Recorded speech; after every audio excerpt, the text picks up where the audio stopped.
It was definitely like artillery rounds going off right next to my head.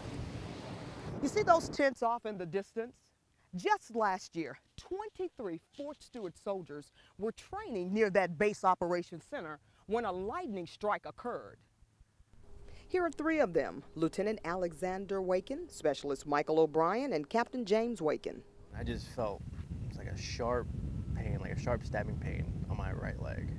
And I felt the electricity come up through me. It's weird, but you actually felt it coming up through you.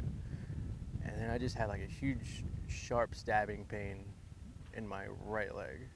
Shocked once, Specialist O'Brien reacted. He ran from the tent to warn others and wound up paying for it.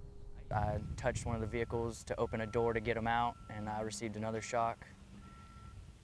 It was very painful. It did not feel good, and they had to drag me back inside. At that point, I had passed out. These soldiers were lucky. It wasn't a direct hit. Still, they had headaches for weeks after.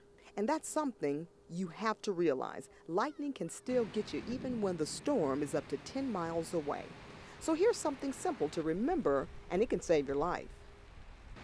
When thunder roars, go indoors. If you can hear thunder, you can be struck by lightning.